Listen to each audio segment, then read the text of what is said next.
Bonjour à tous et bienvenue dans ce journal. Voici tout de suite les titres que nous allons développer dans cette édition. Cergy-Pontoise, véritable carrefour de la beauté.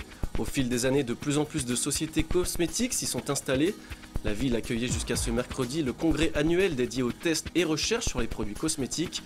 Nous reviendrons sur cet événement dans ce journal. Elles ont envahi les cours de récréation, les toupies and spinners. Ces toupies à main sont devenus le jouet favori des écoliers. À Sarcelles, des lycéens les fabriquent et les vendent eux-mêmes. L'objectif, financer leur voyage scolaire. Reportage en fin de journal. Alès, Sisley ou encore Clarens, le département compte de nombreuses sociétés consacrées à la beauté. Le Val d'Oise et plus particulièrement Cergy-Pontoise s'est affirmé comme l'une des terres d'accueil de la filière cosmétique, à tel point que le congrès annuel dédié aux tests et recherches sur les produits cosmétiques s'est déroulé à Cergy. L'occasion pour Adèle Latour de revenir sur l'importance de cette activité dans le département. Ces chercheurs sont venus présenter leurs méthodes pour tester les produits cosmétiques. À l'occasion de la 2e édition du COMET, congrès dédié à la filière de la beauté, ces scientifiques ont pu échanger avec les acteurs industriels du secteur. Et si ces rencontres ont eu lieu à l'université de Cergy-Pontoise, ce n'est évidemment pas un hasard. De nombreuses entreprises spécialisées dans la cosmétique se sont implantées dans le Val d'Oise, Alès, Sisley ou encore Clarens. Pourquoi se sont-elles implantées? Pour 3 raisons. La première, une force universitaire, une force scientifique, une force d'intelligence très importante à Cergy-Pontoise. La deuxième raison, bien évidemment, un partenariat avec les collectivités locales, des zones de développement, des zones d'activité qui avaient été voulues par les pouvoirs publics nationaux, les pouvoirs publics locaux. Et puis la troisième chose, l'effet boule de neige, l'attractivité, la notoriété, la renommée de ceux qui étaient déjà venus, qui avaient été bien accueillis, qui se sont bien installés, qui se sont bien développés. C'est fait comme une publicité pour tous ceux qui souhaitaient venir et qui les ont rejoints. C'était une réussite et une réussite attire la réussite. Et aujourd'hui, la cosmétique représente pas moins de 5200 emplois dans le département. C'est l'un des secteurs qui a le plus embauché depuis 2000, plus 21%, soit 1 millier d'emplois. Cet événement est organisé par la Cosmétique Vallée, un pôle de compétitivité qui regroupe près de 300 entreprises de cosmétiques à travers le pays.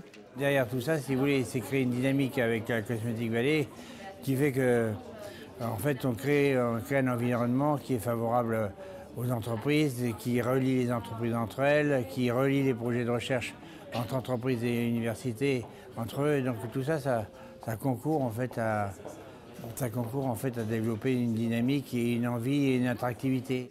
Atout majeur du département, la Cosmétique Vallée travaille main dans la main avec les élus locaux. À l'occasion du COMET, le conseil départemental a rappelé qu'il considérait la filière cosmétique comme prioritaire et porteuse d'avenir pour le territoire.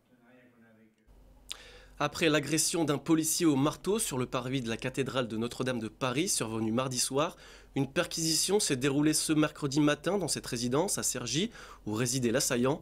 Ces recherches ont permis aux policiers de trouver une vidéo dans laquelle l'homme, un étudiant de 40 ans, prête allégeance au groupe État islamique. Un mot à présent de la maison de retraite de Marly-la-Ville, à l'est du Val d'Oise. Un temps menacé de fermeture, l'établissement ne fermera finalement pas ses portes. La Mutuelle Générale de l'Éducation Nationale, la MGN, va en effet reprendre sa gestion. Parmi les points qui restent encore à solutionner, la dette à résorber qui s'élève à près de 2 millions d'euros. Dans ce contexte, le conseil départemental a accepté d'éponger une partie de cette dette. 300 000 euros vont être ainsi effacés de l'Ardoise. Je vous propose d'écouter Anthony Arciero, conseiller départemental du territoire. Il est au micro d'Angélique Boilet. La MGN ne pouvait pas reprendre l'établissement avec autant de dettes. L'objectif du conseil départemental, c'était de garder une maison de retraite, sous quelque forme qu'elle soit, à Marly-la-Ville, pour préserver les emplois et le service dédié aux personnes âgées dans notre secteur, puisque près de 80 personnes bénéficient de cet établissement à Marly-la-Ville.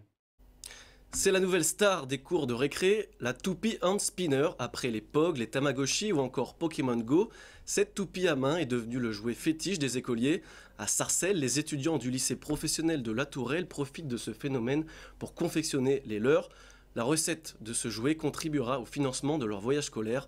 Reportage sur place, Justine Lopez et Massicilia Aboudou.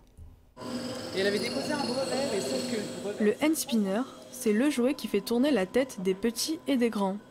Cette toupie en forme d'hélice fait un carton en France. Elle est déjà en rupture de stock depuis quelques jours dans les magasins. Surfant sur ce phénomène, les lycéens du bac pro usinage ont décidé de créer leurs propres toupies et de les revendre dans leur lycée. Du dessin à la conception, en passant par l'étude des coûts et de la matière, ils ont réalisé ces handspinners de A à Z. Une manière pour eux de mettre à profit leurs connaissances. Mettre en application un projet global et surtout des compétences pédagogiques derrière. Et puis surtout, on a voulu imbriquer plusieurs matières. Donc on a eu de la construction mécanique où c'est qu'ils ont fait le dessin. Après, il y a eu, vous voyez l'atelier où c'est que vous avez tous les calculs et puis surtout l'usinage. Et à la fin, il faut même en même temps calculer le coût de revient et de vente. Ces toupies faites d'aluminium et de laiton seront vendues dans l'enceinte de l'établissement, 6 € pièce. La somme recueillie permettra de financer une partie de leur voyage scolaire à Toulouse. Lors de leur séjour, ces lycéens visiteront la Cité de l'Espace, l'usine Airbus et verront la fabrication de l'A380. Un rêve pour cet étudiant. On pourrait dire que c'est mon rêve parce que de base, si je fais cette formation, c'est pour travailler dans l'aéronautique parce que je suis un passionné d'avions, je connais à peu près tout sur les avions Airbus et tout, je regarde un peu des documentaires et tout ça. Vendus à la fin de l'année scolaire, ils auront encore l'occasion de personnaliser ces handspinners, d'y mettre de la couleur ou bien de graver leurs initiales. Des conceptions uniques signées La Tourelle. Voilà, ce journal est terminé. Je vous en rappelle le principal titre. Cergy-Pontoise accueillait pendant 2 jours le congrès annuel dédié aux tests et recherches sur les produits cosmétiques. L'agglomération s'affirme au fil des années comme un carrefour de la filière.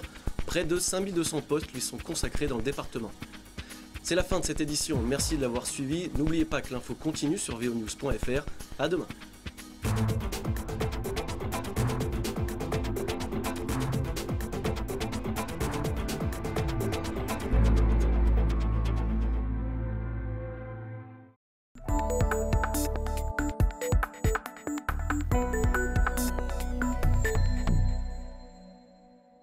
Qu'il pleuve ou qu'il vente, Alexandra rame tous les samedis matins. À 21 ans, cette jeune étudiante de l'université de Cergy-Pontoise s'est lancée un défi. Rallier Tahiti à Mooréa cet été à la rame. 17 km de traversée sur l'océan pour une bonne cause, le don d'organes. Alexandra n'est pas une rameuse ordinaire, elle est greffée des poumons. Alors moi je suis transplantée depuis 4 ans, donc ça fait 4 ans depuis le 20 novembre 2012. Et du coup, ça fait 4 ans que je respire convenablement. Avant d'être transplantée, j'avais juste moins de 20% de capacité respiratoire. Donc c'est comme si vous soufflez, j'aime bien dire, dans une paille en altitude. Donc j'avais une vie limitée, j'avais une vie réduite et je voyais moins mes amis, j'allais moins à l'école. Mais j'avais toujours cette force de caractère de vouloir aller toujours de l'avant et c'est ce qui m'a poussée aussi à faire tout ce que j'ai fait dans ma vie en fait. Née avec la mucoviscidose, une maladie génétique qui touche principalement les voies respiratoires, on ne lui donne alors qu'une vingtaine d'années à vivre. En 2012, à 17 ans, sa vie bascule. Elle bénéficie d'une double transplantation pulmonaire et voit son espérance de vie doubler grâce à un don d'organes. Cette traversée, c'est 17 km pour le don d'organes, donc pour promouvoir le don d'organes, parce que sans ce don, je n'aurais pas été là. C'est aussi une manière de remercier mon donneur. C'est aussi une manière de montrer aux malades que même au plus profond, on a tous un rêve. Et mon rêve, c'était de partir à Tahiti et de faire du sport. Et donc, je vais le réaliser. C'est 17 km pour la vie, en fait, pour célébrer tout ça. Et j'ai galéré 17 ans dans ma vie.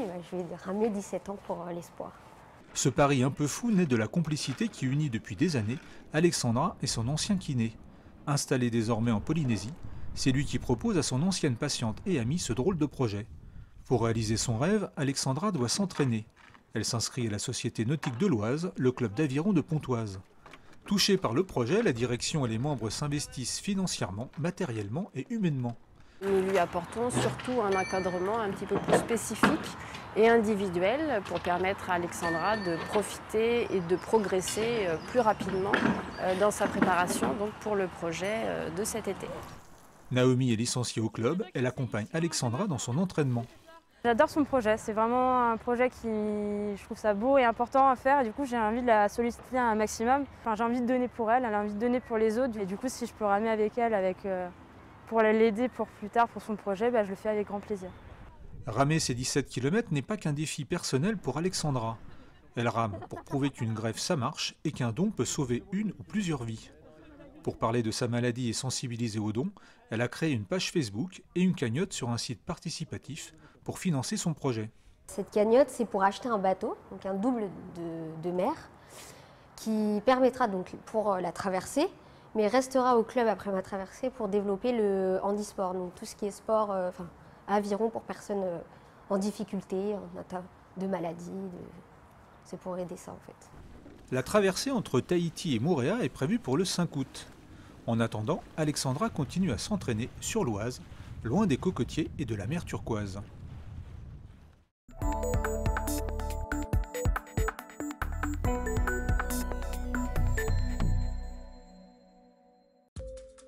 Construit sur un plateau calcaire, le sous-sol de Pontoise est un véritable gruyère. Creusé par les hommes ou la nature, on y trouve des grottes naturelles, des caves, des carrières de pierre ou des habitations. Ceux qui vivent dans ces grottes sont appelés des troglodytes. On trouve des traces de leur passage dans le quartier de l'Ermitage. Nous y retrouvons Jean-François Doucet, un passionné des habitations troglodytiques de la ville. Vous voyez très nettement